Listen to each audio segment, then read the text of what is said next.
And I'd been sort of thinking about wanting to talk to other dancers and be like, this is really hard, right? Like, even though I felt really ready to pivot, I had all of this stuff going on mentally where it was like the identity stuff. It was the, what do I even do next? How am I going to support myself? All of those things. And no one talks about it. I felt really isolated from the dance community. I'm Caitlin, a former professional ballerina turned dance educator and career mentor, and this is the Brainy Ballerina podcast. I am here for the aspiring professional ballerina who wants to learn what it really takes to build a smart and sustainable career in the dance industry. I'm peeling back the curtain of the professional dance world with open and honest conversations about the realities of becoming a professional dancer. Come along to gain the knowledge and inspiration you need to succeed in a dance career on your terms. Hello and welcome to the Brainy Ballerina podcast. I'm your host, Caitlin Sloan, and I am joined today by Kaylee Randall. Kaylee is a former professional dancer and the founder of Pivot for Dancers, a platform providing career resources to help professional dancers find meaning off the stage and confidently step into their next chapter.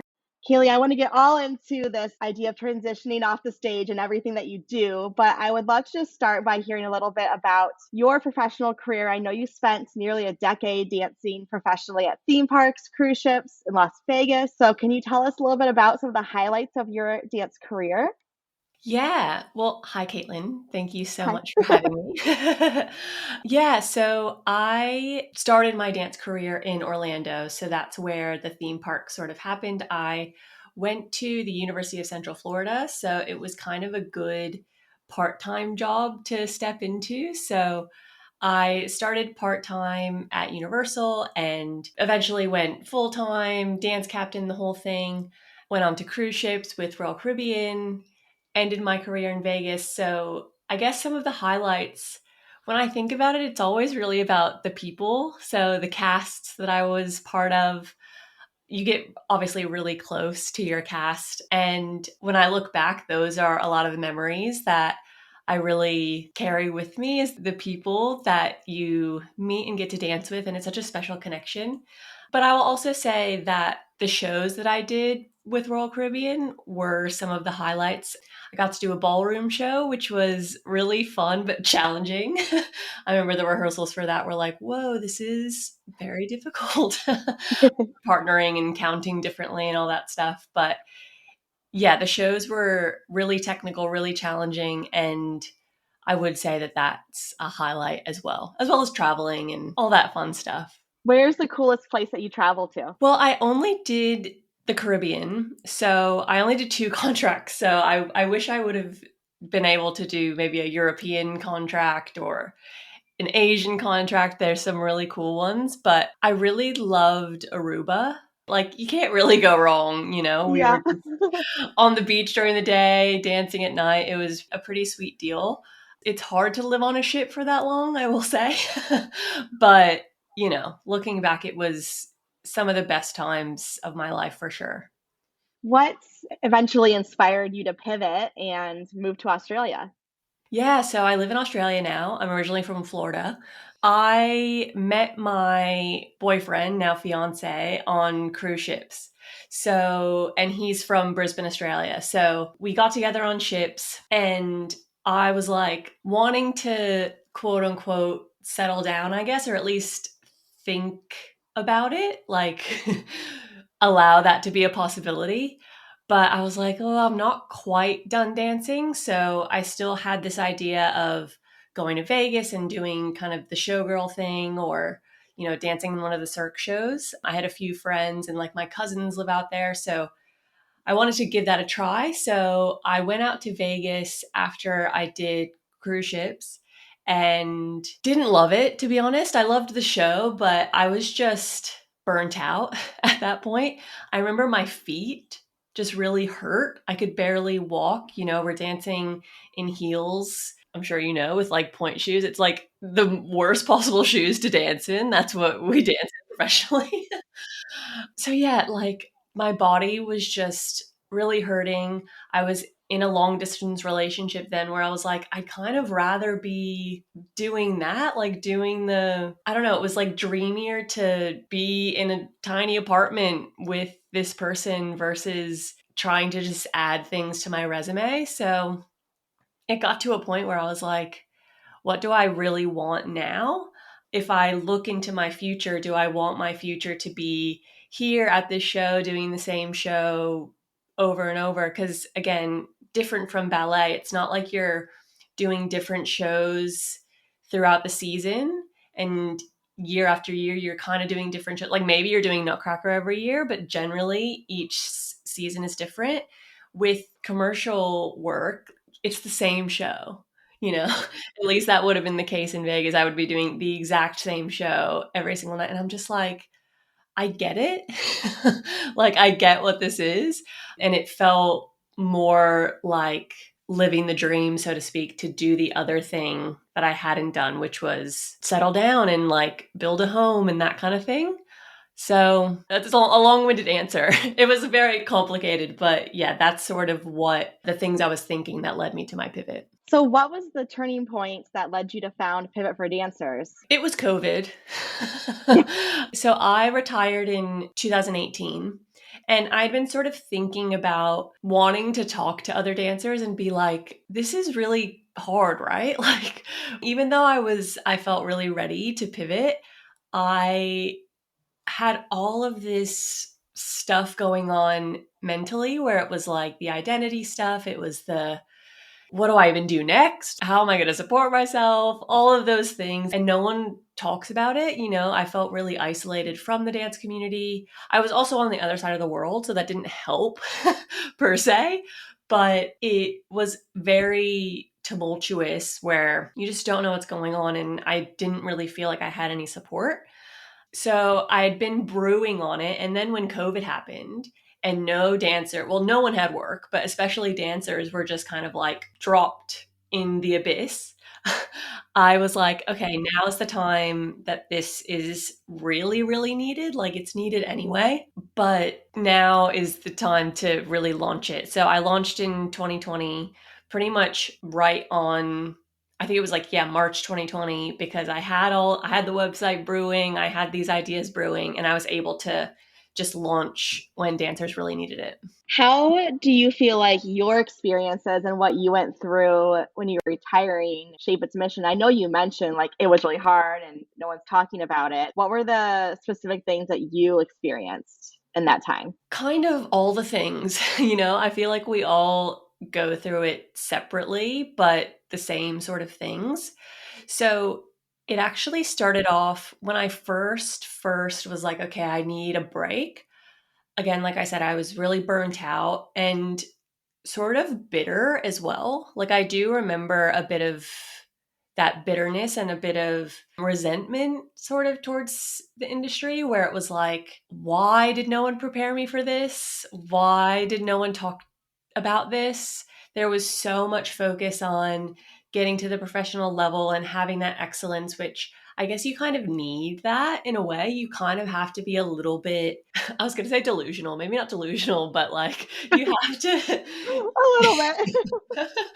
like, that's maybe a bit harsh, but maybe, I don't know. You know, to kind of go for this thing that not a lot of people do end up achieving because there's a lot you have to sacrifice and all of that stuff. But there was a bit of that resentment. And even when looking back, where I'm like, you know, I should have booked that, or like, I did do everything I wanted to do and I feel proud of my career, but like, could I have done more? And all of this, yeah, it ended up being bitterness and resentment. And that was a turning point too, because I was like, I don't want to feel this way about the thing that I love the most, you know? And that was when I was like, okay, I can take this experience and really open up about it and use it to help other dancers because surely other people are feeling the same thing.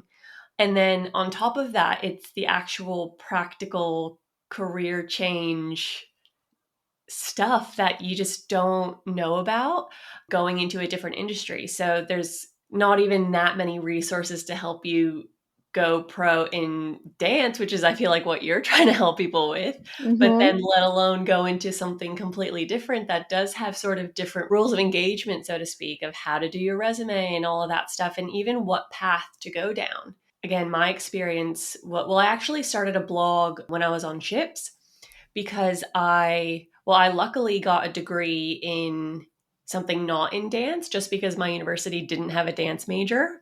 So I had a dance minor, but I got my major was in advertising and PR. So I sort of knew about content writing and blog writing. So I was like, oh, I'll start a blog. And on the side, I sort of started pitching to like Dance Spirit magazine and writing for them and starting to get a little bit of a portfolio while I was on ships. So that helped me have some stuff, but it's not a lot of money, even back then. So trying to figure out my next steps, I went into the classic, let me teach fitness classes or, let me just teach something, even though I'm not a very good teacher. I don't really love it either. I knew that about dance. I was like, oh, I don't really want to teach dance, but I was like, oh, let me try fit because you don't have anyone to guide you on what else can I do. And it's like, well, I don't really want to do this either. I don't want to be up at 4 a.m. to teach a 5 a.m. class and then have the whole day free. And then it's like evening classes. It was sort of the same problems that I was trying to get away from, this like irregular income and this really weird schedule that is not really on my terms. So I was like, I'm just kind of creating the same problems by not doing something different. So it was kind of, my experience was kind of a blend of, that mindset stuff of like, who am I? Not wanting to be bitter about dance, all this kind of like, I just need to talk to somebody, as well as what do I even do afterwards? So my experience has really fed into everything I do now with Pivot. So when you launched, did you find that dancers were like, yes, we need this? Were there other topics that they were coming to you with that were surprising, or like was everything you were talking about really resonating? So these are very taboo topics, right? No one talks about this. Myself included, dancers were very averse to talking about it when we're in the thick of it. Even still, like that is the hardest thing for me to kind of break through, to be like, it's okay to talk about this. It doesn't mean like your career is not going to end. No one's going to be like, oh, they're talking about this, so they don't want this enough. Like maybe You're they are. cheating on dance. Yeah, exactly. Like you're betraying dance and all this weird stuff that like why no one else does this in any other careers. It's like it's so unnecessary and it's like so unhelpful. Once I am able to get people talking, it's like, "Oh my god, I feel the same way." And it's just this like total release of everybody is feeling the same things, everybody's going through the same things, and then it's like it's such a deep connection then, but it's getting to that point of allowing yourself to even be open to the idea of the conversation itself is the hard part. So, yeah, everyone says the same things, like identity is a big thing where they just don't know who they are at all without dance. And it makes sense, right? Like we start when we're itty bitty. It's the way we dress, it's the way we talk, it's even the way we eat, the way that we set up our schedules, like everything is dance. So identity is definitely a really big one. Yeah, and just kind of like imposter syndrome, not thinking you can really do anything else, which I still go through. I think another big one is it's being a beginner again. It's not wanting to feel like you are starting over, even though you kind of are. Maybe accepting that you are starting over a little bit, which is not fun, and it's just Yeah. sort of like working through that. Yeah, is really tricky. So there's a few kind of common themes that tend to come up over and over again once dancers allow themselves to even have the conversation. And one thing that I have heard also is dancers saying, I don't really know what else I like. Like, I don't know that I like anything else as much as I like to dance, but I am ready to be done dancing. So, how do I even figure out what else I might be good at or what else I might like to do? There's just so many options. Yeah. And that's a skill as well. And it's like being able to hone your curiosity. And that's a thing I still struggle with where for dancers, we start really, really young. We get good relatively young at this thing, which then feeds into how much we love doing it because we have a knack for it. And most of us haven't really used the muscle of being curious about what you want and what you like and what is a hobby. And I think it's really difficult when you step away professionally from dance, even though as well it's like you can still dance. Yeah. That was a big thing too, where it's like no one's stopping you. You know what I mean? Like it doesn't have to be so black and white, which again a lot of us are it's black and white, it's all or nothing, myself included. Like again, all of these things that I share and pivot, it's like all the things that I need to hear, because we're all so similar in that we're really good at following directions. We're really good at executing choreography and having that detail. But it's like, what happens when we're the ones choreographing our lives? We never really did that. We didn't decide this is what I'm going to do now. We sort of just follow the path that's laid out for us, which is great. But and especially like these days where there's not really any career path that's just sort of like you can get into it and then you're there till you retire. I feel like that's changing on a wider scale as well. So the skill of being able to adapt and make your own path, I think is really important and something that dancers aren't super skilled in based on the skill set that we are good at, Yes, you know? exactly. I think that you lack a lot of autonomy when you're Yes. dancing professionally and you get comfortable with that. Like, even if you don't really like it or even if it's not good for you, you're comfortable in that place of someone Yes. always telling you when to go to class, what the choreography is, what's your call time, what to wear. Everything is decided for you. And then you're so right, when you have to start to actually have some authority over your life, that is a very unused skill set that we just haven't been nurturing for a long time. Yes, absolutely. And it's such a hard part of it. And just decision making, knowing and being able to be like, we're so in touch with our bodies, but we're not that in touch. And again, I'm just speaking for myself. I know I'm like making generalizations, but generally speaking, not super in touch again with like, what do I want?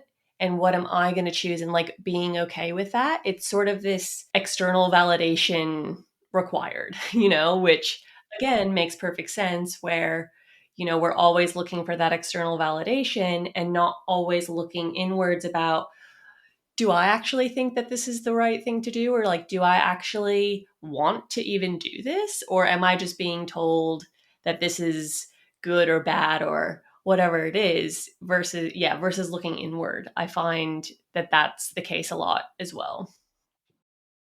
Dance competition season is upon us, and if you're looking for a competition that's about artistry, performance, and growth, not just the trophy, then you need to check out Étoile Dance Competition. Étoile is a concert dance competition open to everyone, including beginners, pre-professionals, and adults, with inclusive leveling that makes it possible for anyone to score in the top overalls. And every dancer gets more than just a score. Étoile provides audio and video critiques in performance, technique, choreography, and overall impression so you can truly grow from your experience. Something unique to Étoile that I love is the opportunity for dancers to start the day off right with master classes taught by Étoile's esteemed panel of judges, all with professional dance backgrounds and teaching experience. Plus, every event includes a group contemporary performance with a chance to hone audition skills and build community with other dancers. This competition is truly something special. And right now, podcast listeners can get 10% off their registration with code BRAINY10. If you want a competition that emphasizes artistry, provides real actionable feedback, and celebrates dancers of all levels, head to etoilecomp.com or find the link in the show notes to register today. What are some things that performers could be doing right now? Because I think you're exactly right. We wait until we're done performing and then we think about it. and it's very scary all of a sudden, and it feels taboo to talk about it. But the reality is that at some point you will retire from your performing career. So, what can dancers do while they're still performing to set themselves up for success when they retire? The main thing is what you just said, is accepting that it's inevitable. I think a lot of people shy away from even just saying that, especially in the wider community, even, directors and teachers. And it's like, it's going to happen, and maybe even sooner than you think. Most dancers, the data shows that it's between 28 and 32, 33. That's generally when people retire. And we know that, but we don't think that that's us. We think when we're in the moment, it's like, oh no, I'll never retire. Like, I want to dance as long as possible. But then something happens, whether you get injured or, yeah, you just meet your partner and you're like, maybe that's more important now, or something else changes and your priorities change too, as you get older and your body changes, everything. So I think, first of all, just accepting that that actually is the reality and will be the reality for you. You're going to have to retire. And then it's the mindset stuff that goes along with that. If you can, and I guess accepting that reality is the biggest part of it. So if you can do that when you're still dancing, that's going to go such a long way. On the practical side, I would also say, yes, start embracing your curiosity and figuring out who you are outside of dance. So try to find some hobbies that have nothing to do with dance. Hang out with people that aren't dancers, I think, is a big thing too, because it's a big world out there and you're probably in a little bit of an echo chamber if you only hang out with dancers, and you might have some different ideas about the world if you just hang out with other kinds of people. And even, start a side hustle if that's helpful, because sometimes going towards a goal that maybe earns money or something feels a little bit more, I don't know, easier to do for some reason than just going into a hobby for the sake of it. But yeah, just start exploring, and you just don't know where that's going to build from. Like, for example, for me, I started my blog on ships. Then I ended up with a freelance business doing content writing, which then I learned about SEO for Google. And then I got a job in SEO at a digital marketing agency. And then I got an SEO job in house at like a corporate company. And now I'm a business analyst in that same company, which is like part of their technology teams. So now I'm basically in a tech role working with like Agile and all of this stuff that I would have never considered just because I started a blog on cruise ships, about cruise ships.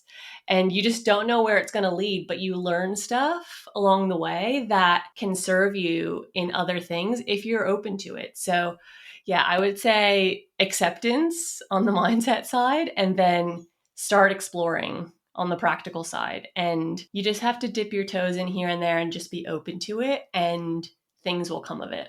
One thing that I hear from dancers is that they don't think they have any transferable skills from dance to another career. I am a mentor with another amazing organization that works with dancers in this stage called Second Act. And I was meeting with a dancer and he was just kind of exploring ideas and was like, I don't have no idea what I want to do. We were just talking about like, what do you like to do and what are you good at? And he kept saying, well, I'm a great communicator. I really like doing admin kind of things behind the scenes. All these things he's saying, he's like, but I don't have any skills. Like I don't have a math degree or a science degree or whatever. I'm like, having communication skills and having admin skills is huge. That's a huge skill. But in his mind, it wasn't good enough because it wasn't in a specific field. And I was like, well, Right. your options are wide open because every field needs someone who can do those things. But I'm curious how you can help dancers reframe their skills that they have to see them as transferable to other careers. Yeah, so we actually just had a workshop with a recruiter who is also a former dancer, and she gave some really good feedback on transferable skills. So you're absolutely right. Those soft skills like communication, admin, project management, all of those things that you do as a dancer. Because when you're dancing too, I always say it's not, there are a lot of skills from your actual dance work, things like learning multiple tracks in a show, or just auditioning under pressure is something a lot of people cannot even get themselves to do, let alone to actually book something from that, and have that level of excellence in what you do. You do have so many skills that surround your dance career, because generally dance jobs are contracted jobs, and you're kind of the entrepreneur in that scenario, where it's like you're sorting out your headshot and resume, you're sorting out, your dance wear, and like, I need to be here at this time, and I probably have another side job that I have to manage in between that. And it's all of those skills of like time management. How am I setting up my energy? How am I basically juggling all of these things? That's huge, again, that a lot of people don't have. And another thing I'll say, and a big thing that came up in the workshop that we did recently, is that I think dancers are generally going to err on the side of feeling like they're not good enough regardless. So, and that, it sounds like that's what happened with your mentee, And I think just experimenting with, what if I just do the opposite? What if I kind of think of it as, I think it's like the Beyonce Sasha Fierce thing, where it's like you sort of put on this persona. I used to do this in dance too, because I'm not the most, like, I guess, forthright, but it was like, but I want this job, so I'm just gonna like pretend I'm the most confident person in the room and just stand in the front, and that really helped me in my dance career. So doing that even now, where it's like, just pretend that you like, kind of fake it till you make it and play the game a little bit. And it's just surprising how well that works, because we are always going to downplay our stuff when you don't need to. Play it up, if anything, because you're probably going to err on the side of downplaying it. So all of those things, communication. And now that I'm in a corporate role, those things are the things that make me stand out, so that I can just go into a meeting and sort of be off the cuff and pretty comfortable, just talking to people and just asking questions and just being comfortable in my own skin. It surprises people, because people have to learn that, and dancers do that so well.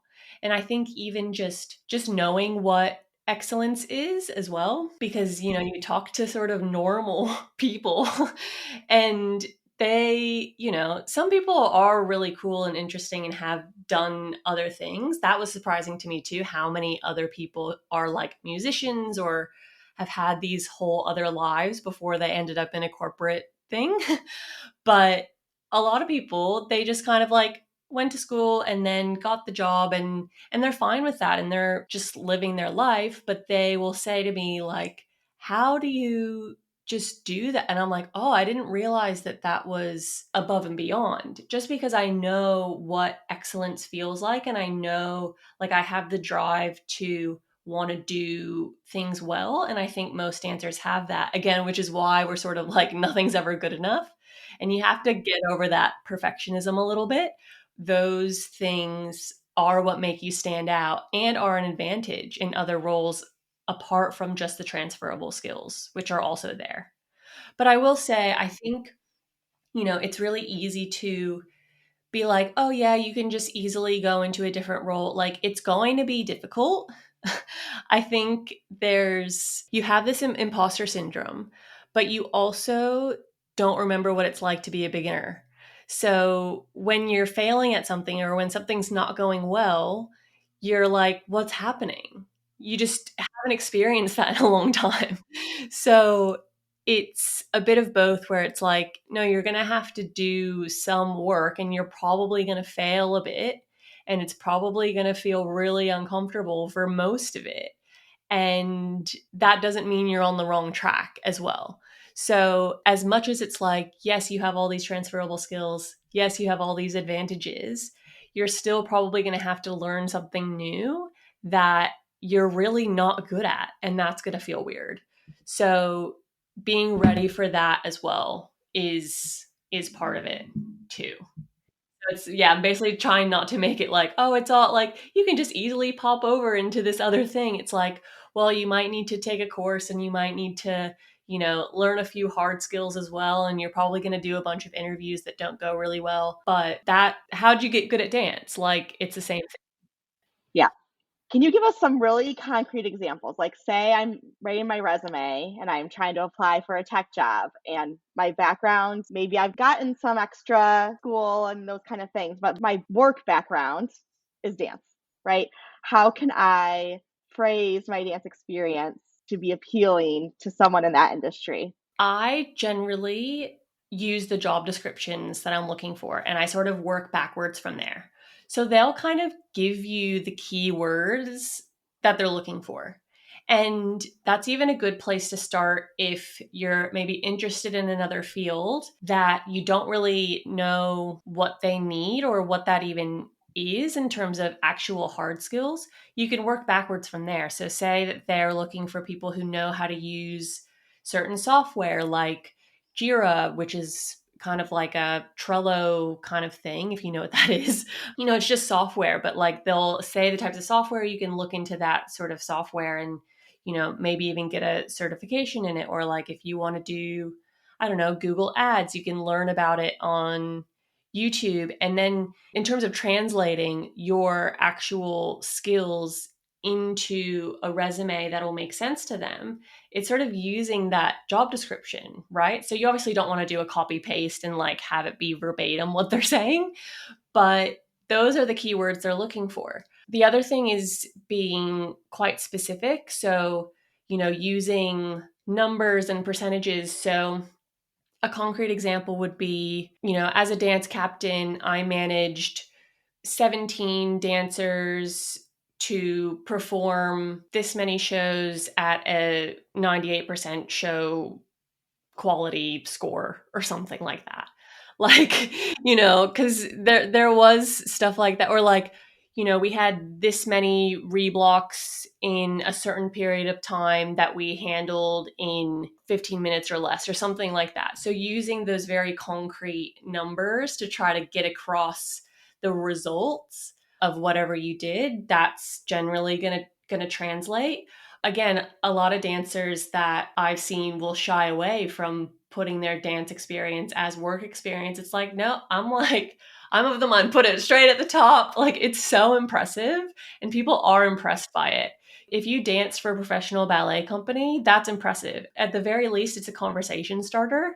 And that's sort of what we spoke about in the workshop too. We had someone who was a rockette, and she kind of had it at the very bottom, like it was just not called out at all. And I'm like, everyone knows the Rockettes. So pop it right at the top, translate it into these, very specific results oriented bullet points. But at the very least, it's a conversation starter, because you never know. It'll be, my ship life is still a huge conversation in my corporate job, because people go on Royal Caribbean cruises and they're like, oh, Kaylee used to work there.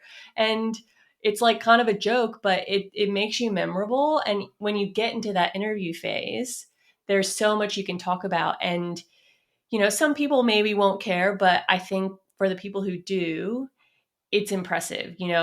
People go see the Nutcracker at Christmas, people go see the Rockettes, people are interested in the arts. Like, a lot of people did grow up dancing as well. And I think that that's a huge benefit, where if you grew up dancing, a lot of people are like, whoa, you actually went pro. Like, they know how impressive that is, because a lot of people did start in ballet class, and now they're hiring for corporate roles. You know what I'm saying? So it's definitely a plus. So yeah, in terms of actually translating those, it's just being specific with the numbers and trying to offer a result. And it's the same kind of thing in interviews. You always want to have your little stories together of like, tell me about a time that you faced a challenge or something. And then you want to have your story with a clear result.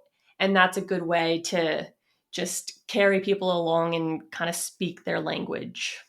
And I've worked side gigs before, multiple places like restaurants and that kind of thing, where I've had the owners be like, any dancer you dance with who wants to come work here, we will hire them, no questions asked, because dancers make great employees.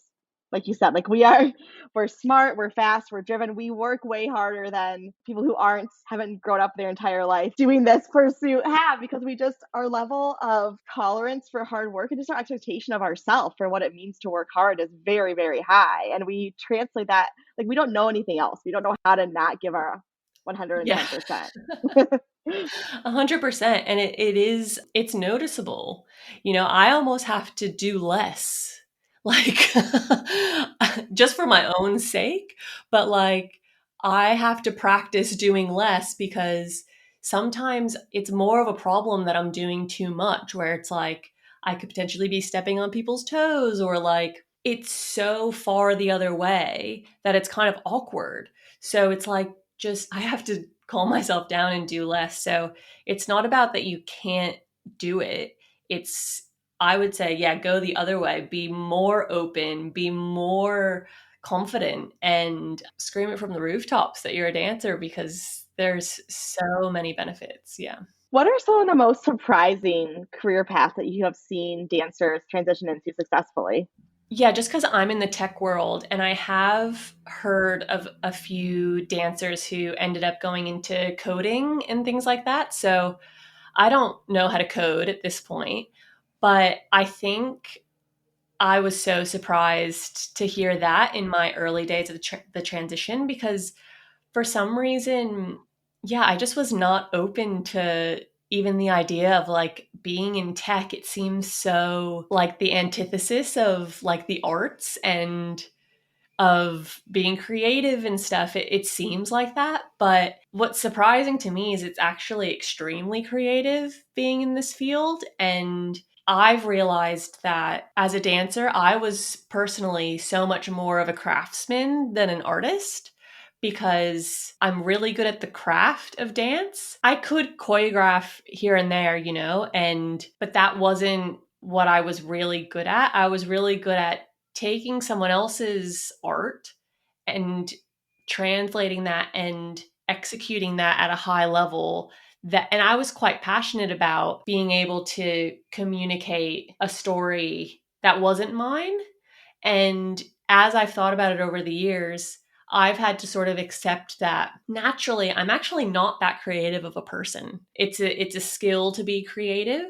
And I think some dancers definitely are super, super creative and more that way. But for me, I was much more of a craftsman, where it's like, give me the choreography and I can nail it. But I'm not really gonna think critically about it and change it up or like put my own spin on it. I actually cared more about honoring what the choreography was. And I think a lot of dancers are like that, but I sort of had to come to terms with that identity wise, because it's kind of shoved down our throats that it's like, you're an artist and you're a creative and all this stuff. And I'm like, I'm kind of not. I also, my partner, he's a musician, like jazz musician, hyper creative. So I live with someone who's hyper creative, which then I'm like, well, I'm not that creative. But in the tech world, it is all about problem solving and having a creative solution to something when you actually don't know what's going on. Like, there's a lot of things, because it can be quite dense, and you actually have to think really deeply about. There's not a checklist, there's not choreography for it. So when I heard that dancers were going into coding, it was surprising to me, because I was like, okay, I'd never thought of that. I wouldn't even think that I would be good at that, or that dancers would be good at that. It makes sense to me now, because there are so many, like, the discipline required.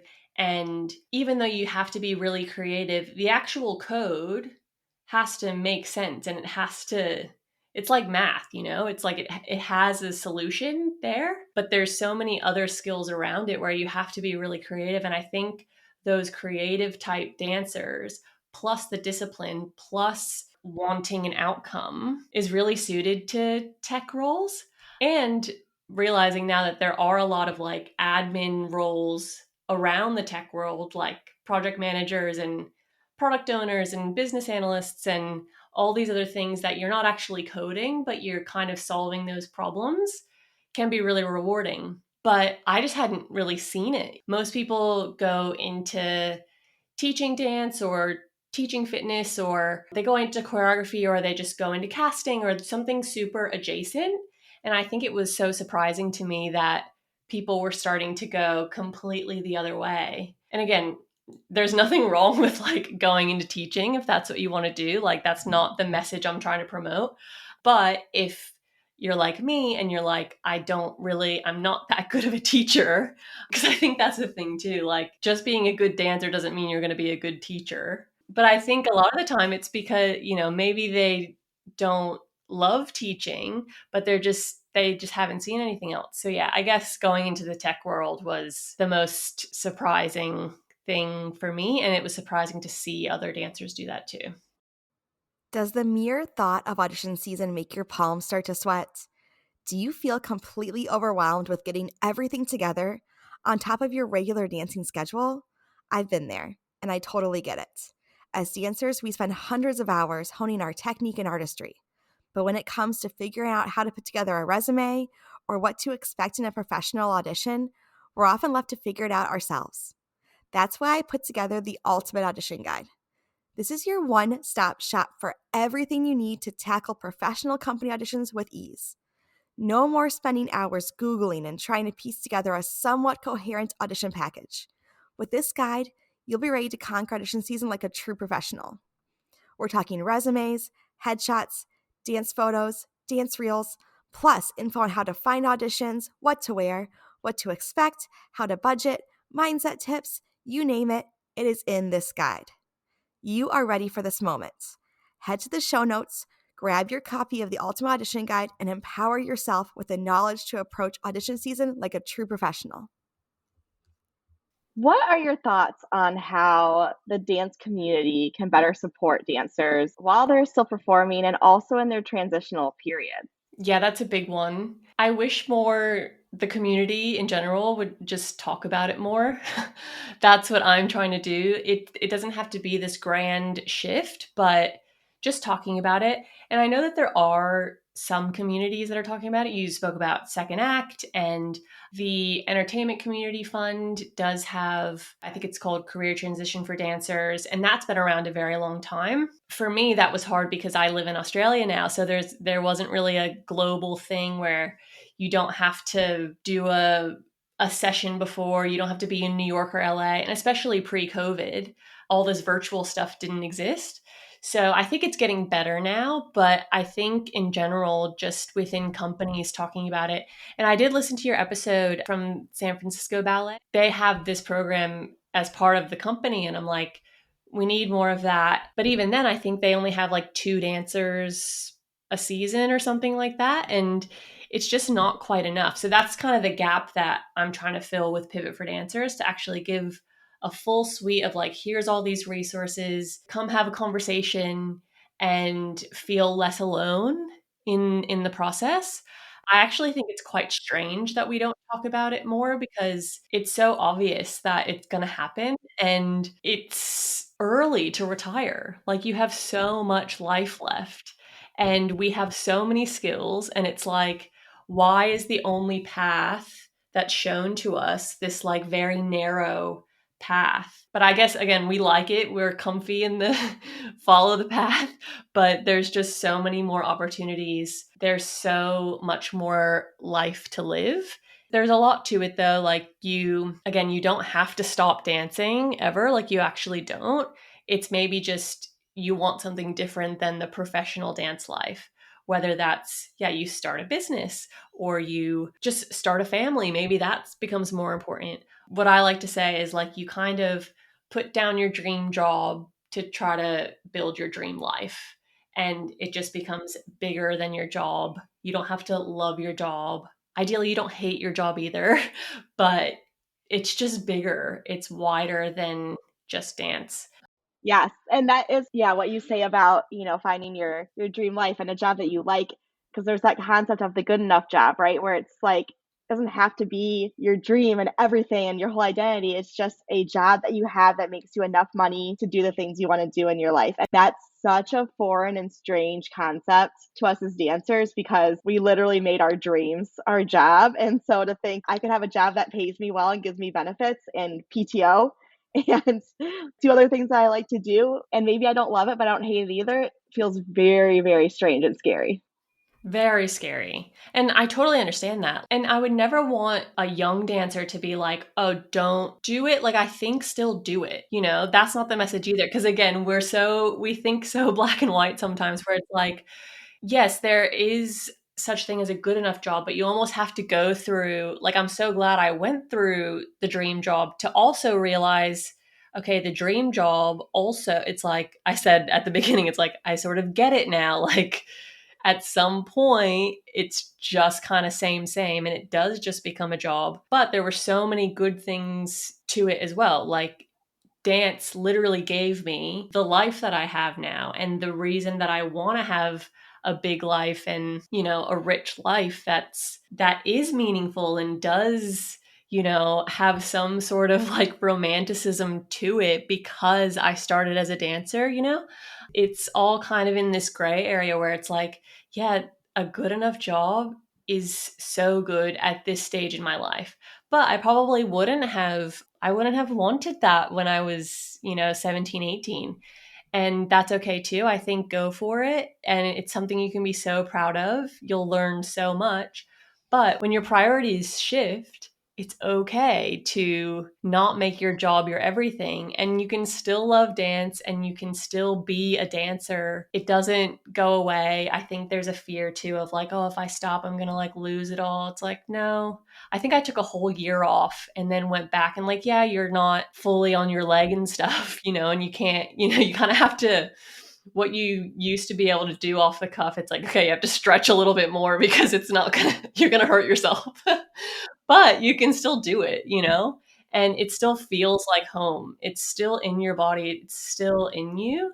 And that's so special. So you don't have to, it doesn't have to be one or the other. So having a dream life to me is more important now than having a dream job.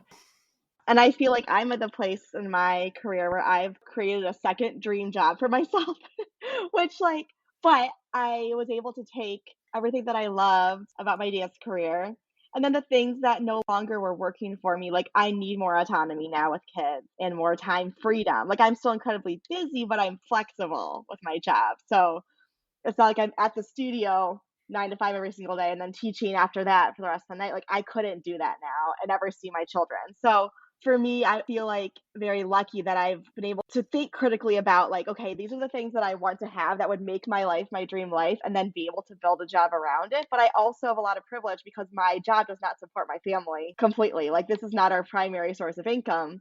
It's a secondary. If my husband lost his job tomorrow, I would probably change and get a different job very quickly because I just would have to. So there's so much wrapped up into it and so much to think about. But I do think, like you said at the very beginning, just exploring what you like to do and also like what you think your ideal day might look like. Like that has for me been a really big thing of, well, what would I do on any given day if I could just decide, like have complete autonomy over it? And that's really driven a lot of my choices. And I've done the same where it's like, yeah, what do I value and what am I interested in? But also, yeah, what do I want my day or my life to look like? What's my ideal lifestyle? Can I build something around that? And I think that's the perfect way to do it. But you're right too, because there are practical implications to that where it's like, and I think that's the case for a lot of people. Whereas I have a full time job that's just a good enough job. And then I do pivot on the side. The goal is to do pivot full time, but it's just not there yet, practically speaking. But I also do have a partner who has a full time job, which puts me in a privileged position as well, where it's like we can do things differently than maybe someone who's single who just kind of needs to make something work.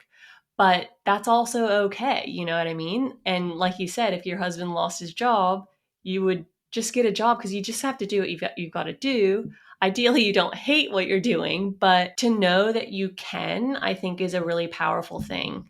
And to not just blow with the wind and feel like you don't have that autonomy and that agency to be able to like figure it out. And, I always say too, the grass isn't necessarily greener, but I sort of think in a way that's growing up also. Not in like you have to grow up in this derogatory way, but more in like sometimes when I feel nostalgic for dance or when I feel like, oh, I kind of miss those days. do I miss dance or do I just miss being young? When I was dancing, it's so wrapped up in youth and so wrapped up in this like carefree, even when I was in my 20s, it's like I didn't care about money and I was just, yeah, living the dream, but it was because I was just with my friends every day, just dancing. I didn't have a lot of responsibilities. And it's like, maybe I just miss that sometimes when like adult responsibilities are becoming a little bit overwhelming. I think it's just part of growing up too, again, like just doing what you have to do. And it doesn't have to be the end all be all. Your job can just be a means to an end, and that's okay. Not being so hard on yourself of like, I have to love every single second of my day or else I've failed or something. And even as a dancer, you will not love every single second of your day. Even if you're in your dream job, you will still not love every second of it. Yeah. And it's like accepting that and being like, but this serves me better because I'm making more money or I have more time with my kids or I can go on vacation and actually rest and still get paid. Like that was a whole revelation in and of itself. Being able to take a sick day and not feel bad about it. That's also freeing because I don't love my job now that I'm like, it's not a big deal to take a sick day. Whereas when I loved it, I was like, not only do I not want to let people down, but like I want to do this. So it becomes more complicated where it's like so much less complicated now, my whole work life. If a dancer who's listening right now is considering their career pivot or just even thinking about their future, what would be like the first step you recommend they take? First step is try things. Try to get really used to failing and fail quickly. That's something I'm still really not good at. And I wish I would have started like practicing sooner is doing things with the intention to fail. I know it sounds weird, but it kind of takes the pressure off. Like if you do something that you haven't done before, and you go in and say, I'm going to try to fail as quickly as I can. And it can be as simple as like going to a pottery class and being like, how can I get to the point where I've failed? So, and it's just like basically taking action, getting used to failing and like, what does that feel like? It's kind of deep, like it goes, it can be pretty intense, but I would say try to go fail at stuff and get used to that. And yeah, just be open. Like, be open to more than you think. Start saving money as well. I know it's boring. Learning about personal finance. Like, I didn't grow up in a family that would talk about money or anything. So I was a little bit on the back foot in some regards. Like, I had a bit of debt when I was transitioning. Like, I didn't have student loans, thankfully, but I was a little bit on the back foot. And learning about personal finance and allowing myself to think about money and to want to make more money, I think was a big shift for me again as a dancer. Like I didn't care about money when I was dancing. You almost can't because you're not going to make any. So it's like if you care about that, you're probably not going to go down that path. Learn about personal finance is what I would say and start saving. You really want to have a buffer during your transition because yeah, you might have to take an unpaid internship or maybe you go live at home for a little bit and save your money because it's so easy when you just need a job to be really desperate and to not actually think critically about again what you want. Having that financial security can just give you the freedom and the headroom to make decisions for yourself about what you want your next steps to be. If you could give an aspiring pro dancer one piece of advice from everything that you've learned throughout your career, what would you tell them? I hope you still go for it. Like, I hope this doesn't scare anyone off from doing dance. Like, that's always a fear of mine with Pivot too. And I think it can easily be taken the wrong way of like, oh, this person hates the dance industry or thinks all dancers are silly for doing dance. It's like, no, please still go for it. It's the best thing I ever did. I'm so proud of everything I did. But in terms of advice, I would say I think that acceptance piece, accept that you're going into a career that's short and make sure that you are still you at the end of it. So, what does that mean? It's going to be a short career in a way, that's what makes it really special, is that you can only do it for a short time. Really enjoy it while it lasts. Kaylee, if anybody listening would like to learn more about you and Pivot for Dancers, where can we find you? So our website is pivotfordancers.com. You can find all of our resources there. We have an ebook, a course. I do a mentorship program. We've got some fun things coming up. We have an app in the works, so that's really exciting. You heard it here first. And we're also active on Instagram, so at Pivot for Dancers. You can send me a DM, and we have a YouTube channel as well, so make sure to subscribe. Amazing. Thank you so much for all of this, Kaylee. It was great to connect with you again, and I really appreciate your time today. Thank you so much. It was lovely to chat. Thank you for tuning in to the Brainy Ballerina podcast. If you found this episode insightful, entertaining, or maybe a bit of both, I would so appreciate you taking a moment to leave a rating and hit subscribe. By subscribing, you'll never miss an episode, and you'll join our community of dancers passionate about building a smart and sustainable career in the dance industry. Plus, your ratings help others discover the show too. I'll be back with a new episode next week. In the meantime, be sure to follow along on Instagram at The Brainy Ballerina for your daily dose of dance career guidance.